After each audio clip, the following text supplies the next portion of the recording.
I am so pleased to share that I feel like I'm sitting with two really famous people, to be honest with you. This is Barb Watson, and she is our music teacher at the primary school. And I feel like she is famous, and this is a really good example. When I walked into the high school this morning, I said, oh, if you happen to see Barb Watson, she and I are meeting today to record this segment. And there were 3 and 4 students leaning against the front counter, and they all said, oh, Mrs. Watson is going to be here. So that's what I mean when I say I feel like we have someone famous. For those of you who don't know, Barb has been with our school district for 34 years and has been a music teacher for 41 years. She is an advocate for the world of music and what it means to the youngest of minds, and starts their music journey way when they're in kindergarten all the way through. She also is the one who really promotes music outside of the music classroom, both in the general education classroom as well as experiences outside of the school setting. Her expertise is also shared with other people outside of our district, as she has been an instructor at the College of Conservancy of Music at UC, as well as Boston University. So this is Barb. Welcome, Barb. So glad to have you here. Thank you. Thank you. And the second famous person, we have Jeff Clark, who's our high school vocal teacher. And if you have had an opportunity to be to any of the performances, whether it be our musical after-school performances, our choir performances that take place, or just our students hanging out in one of the small group rooms practicing music, there's really incredible things that are happening because of Jeff and his leadership within our music program. His leadership extends outside of that, as he helps our students to see themselves as leaders outside of the music classroom, as well as shares his knowledge with people outside it by helping to judge performances that are like in the show choir and the choir worlds. And because of his experience, we're very lucky. Jeff regularly brings people who are current employees within the world of performing arts, such as on Broadway, into our high schools to give advice for our students. And that just helps them to plant some ideas that last a lifetime, whether that to be an enthusiastic patron of the arts or to launch a career in performing arts. So welcome, Jeff. Thank you. So glad to have you here. Let's start with some background. We are in the midst of our strategic plan that we like to call the IH Promise. And as part of that, we often talk about learners as doers, learners as individuals, and learners as the whole child. And we're going to talk specifically about the initiative of practical life skill development. So let me just define that for a minute. We define that as skills that students need in order to be independent in learning and in life. So whether we're talking about kindergarten, we're talking about seniors, there is so much opportunity to practice practical life skills within music curriculum. So tell us a little bit about your opinion about that. How does music enhance life development for our students? Well, it starts in kindergarten. That what I do is I tell the children to always try to be your best self. We learn from kindergarten on through first grade and to second grade, when we prepare for performance for mom and dad, that we talk and practice about what that feels like to do your very best. You want to feel that sense of confidence, that sense of your best self being put forward. Now, I always think of that as teamwork as well, because you have to play, dance, and move with other people. You are responsible for playing an instrument or a part that you want to make it your very, very best. And then I think when you stand up and you have to say a line in front of an audience, or you have to present yourself in front of an audience, shoulders back, chin up, to show your best self. And I think, well, once they get into fourth grade and they have to do a biography, they know that feeling of I prepared, I'm confident, I feel successful, and that starts back in the classroom as we perform for each other in preparation for a performance for mom and dad.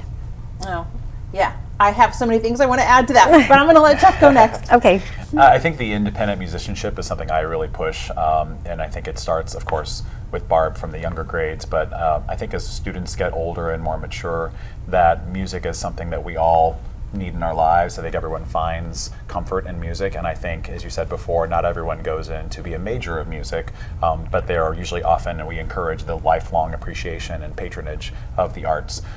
So I think the independent musicianship that we can instill with our students, I'm a big proponent of sight reading, which sometimes students, again, if you're a band or orchestra person, you're always looking at the score, but I think oftentimes vocalists, and we sometimes get a bad rap in the college days because we're used to being kind of spoon-fed from a piano, but I think it's important for students to make sure they can see that music and they can always enjoy that music for a lifetime, whether it be something that is singing communally, whether it be in a church or just casually, or seeing a piece of music and saying, I want to learn that for myself, or I want to be able to teach myself guitar or something, because you have the vocal ability, because you have that inherent independency as a musician. You can take that and run with it and do things for the rest of your life, regardless of whether you're a musician. And I think appreciating that and knowing that you can go out to those live performances and bring your families and bring people to it and be able to appreciate that on a whole new level, rather than just saying, that was a fun concert, oh, that was a great concert because, et cetera, et cetera, et cetera. And that appreciation is huge, especially for the independency.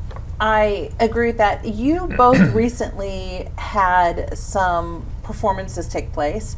So at the elementary and primary school level, we just had Spotlight, which is like a variety show type of opportunity that students can participate in if that's what they choose to do. And then at the high school level, recently we had Cabaret, which is also a vocal performance based opportunity for students. And one of the things that I think I see in both Spotlight and in all the way to our seniors when they are in Cabaret is the ability to rebound when they've made a mistake. And I think that you two have established that so much for our students and created a space for them where we know life is about iteration. It is about making a mistake, recognize the mistake, and then improving from it and not letting it derail you. And I have seen both of you nurture that so much over the years. And it has allowed our students to not only be able to be comfortable on the stage and to know that perfection doesn't often happen, but I see it transfer over to other parts of their life all the time. And I see that you create that in your classrooms on a regular basis. One of the things that I think is interesting to think about is when we talk about how music class not only impacts our students in your music room, outside of the music room, but I also think it's close to what you were saying, Jeff. It impacts our community. As a result, I have lost track of how many years this school district has been awarded the best community for music educators. What, 5, 6, 7 years now? It feels like every year we are so thankful to be given that honor once again. And I would just like to hear from both of you, why do you think it's important that a quality school district celebrates and honors music education? Sure. I think it goes back to the whole child. I think it is, in a very high achieving district that we are, it's great to have the high test scores. It's great to have the students who are involved in all the things, but it comes back to just what are we doing as a form of expression, as a form of, again, just coming back to just basic human nature and what music does and the therapy of it and what that joy can bring to people. Again, community-based, family-based, and finding that commonality that I think music can bring. And I think with music education in schools today, I think it's fair to say that many communities and probably educational districts in general, I think sometimes feel as though music is not always as funded or as supported. And I think having a district that supports that, first of all, makes us as educators feel very valued that we had that support, but I think it definitely plants seeds for the students in their creativity and nurtures that to a whole new level. Whereas, there are many students who come to school for that opportunity to perform or that opportunity to create. That is their passion. That's what they want to do. They don't come to necessarily sit and be spoon-fed their subject matter that they're listening to. It's about what I want to do and nurture my creativity and my passion. And oftentimes I think music can really do that, and it's the value for the districts. And I think we can see that play out in our students every day and what they do and the joy that they find within music. I look at it from another point of view as well, that in kindergarten, first and second grade, that I teach very kinesthetically, so it's a very hands-on way of learning, that the children see the beat, feel the beat, play with the beat, move to the beat before they ever see the visual representation of the beat. And in kindergarten, first and second grade, there are some children who are ADHD and can't sit still. There are some of those students that process very slowly. There are some that are on the spectrum that kind of haven't really been defined yet. There are those children who are very timid. But once the feeling of the music gets inside them, some door can open up and they begin to feel that sense of accomplishment, that feel of self of learner as doer, that they respond to what you're teaching them, and all of a sudden I feel successful, where back in the classroom the academia is not going so well. And I think that's a really valid point of why music education is so important for young children, because not only does it create that culture of best self, but it creates that culture of confidence and being able to work towards something that sounds good in a group. And I did that, you know, and I see it over and over again, that kids who don't have much confidence come in and they begin to learn from that, and the joy and love of listening and moving and sounding and playing becomes planted. And one of those seeds is going to grow to when they come to Jeff, that they're either going to sing great or play great or dance great or do it all great, you know? Mm-hmm. And I think it goes back to the communal aspect too of making that music together. Yeah, Sometimes culture. I'll tell my students, I'm like, you know, they say there's no I in team. Well, there's an I in choir. You know, you might play on a team, but you sing in a choir. Uh-huh. So Yeah. it's like we need all of you. And I think, you know, from what Barb teaches at the younger level, it's like not only do they find a passion and a way to like get through, you know, and find a way. Maybe they're moving around a lot, and this gives them something to really focus their passion, their energy on. But I think it's also the fact like making music together and hearing the harmonies and hearing the music around them. It becomes again a new culture for them and a way to express themselves, which I think would just keeps paving that path forward to create those communities. Well, I will say that I have had an opportunity to be in both of your classrooms, and I just know something really special happens when I'm in there. Just at the beginning of the year, one of the first classrooms that I had a chance to visit before school started was in Jeff's class, and I think it might have been Premier's working on some workshop, and I walked in and watched them sing and dance, and I said, Coach, put me in. There was just something that was really exciting happening with the community, like amongst the students of that. But not everybody who is listening to this has been in your classroom. For me, some of my most special memories of my K through 12 school career is associated with music.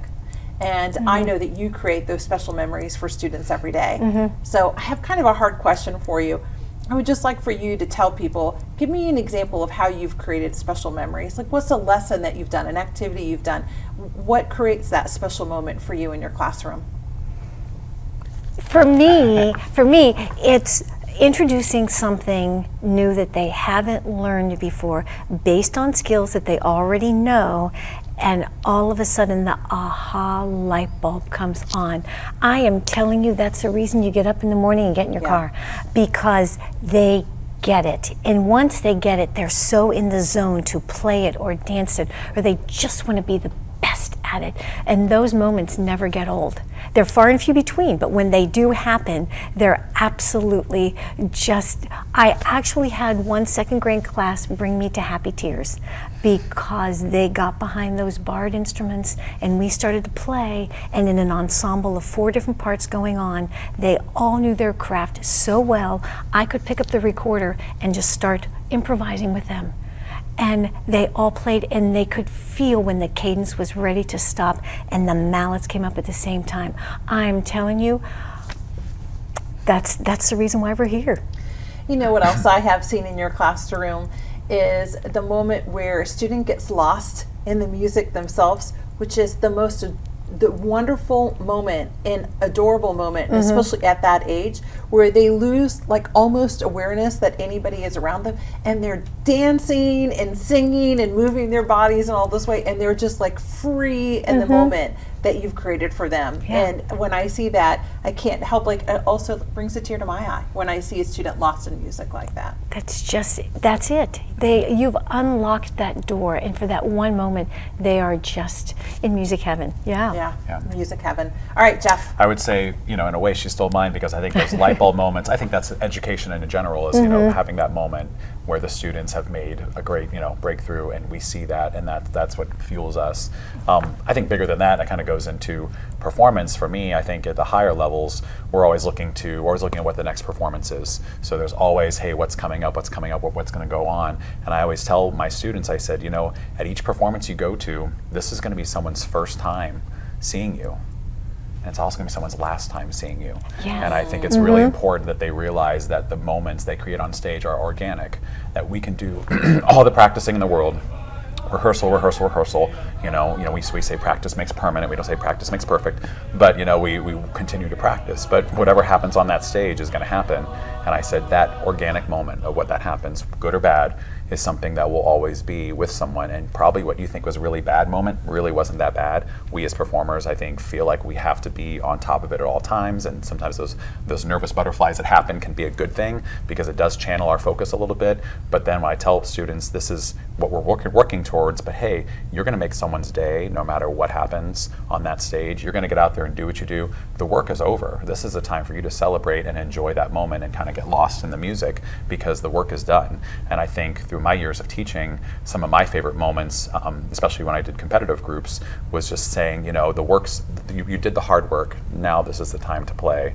And I think that's when the true joy kind of comes out even more, because I always tell my students, nothing feels better than a job well done. And you've worked hard, you've put that time in, now is a time to just show it. And I think sometimes our students get lost into, like, I got to work harder, but it's not good enough, Mr. Clark, but it's not good enough. I'm like, no, you trust that it is. I know you're going to be hard on yourself, but I think as performers, most of my students, they want to aim for that success, but it's the joy that comes from it, and knowing that they're going to make someone's day no matter what happens. Oh, they make my day all the time in your classroom, all the time.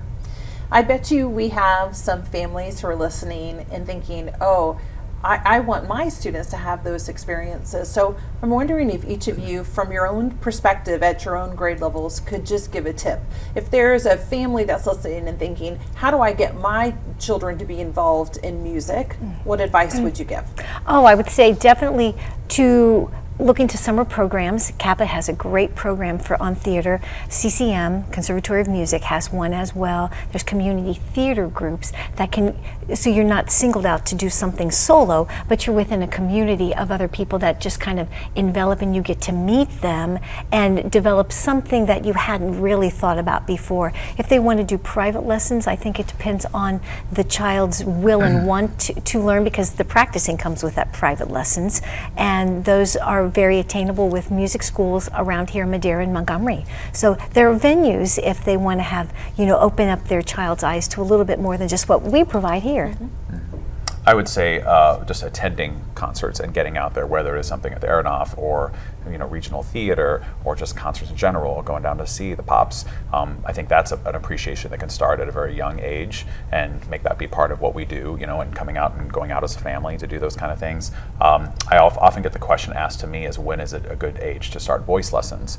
And I always say that actually the best thing to do is start with piano, even if you don't feel like that's your instrument, because that's sort of the gateway to everything else. And it's something that you will have a better fundamental pitch of what pitch is and what matching that note is at an earlier age, if it's possible, and then waiting until that middle school to high school age as the voice is changing, because boys and girls do have voice changes, and I think it's important for that to be maybe the start. I know some people really want to start early on and take lessons as a younger child, but I'm saying, hey, get out there, experience everything. Again, that Barb said, there are regional theater programs. CAP is a great benefit, but I would say being involved in those at an early age, or at least going out to see the productions if the child is not really necessarily ready to go on stage and perform, but just being around it, I think is a really great thing to do. And then as time moves on, voice lessons, and yes, there's several voice teachers we have here, both at the high school as well as in the community. And I always say finding a right voice teacher is like finding your favorite pair of shoes that fit the best. It's different for everybody. I can say, hey, that's a great teacher for you, but you may not necessarily like that. The way that fit is better as someone else. And just to check it out and see, because all the teachers that I know of are very excited to work with our students and see what they can bring. That's great. Thank you so much. I have to say, I feel like I am sitting in the presence of greatness. You both are so masterful at what you do. You bring so much knowledge. But it's your care of every individual child and helping that child to feel good about themselves as a musician and to reach their potential so that they also have a love of music that really shines through on a daily basis. That goes to say also this whole department has such a camaraderie together. And so Alice Bone from the elementary could not be here. Heather Kester from the middle school could not be here. Wouldn't that have been fun though if we had everybody here? And I know that you also work so well together so that it's a single experience that our students have all the way through, from the time that they enter all the time to the way that they graduate. So I just want to say thank you so much for what you do. You are an example of what makes this school district special and different from all others. So it's been great talking with you, and thanks for what you do every day. Sure. And thank you for being part of Masterclass.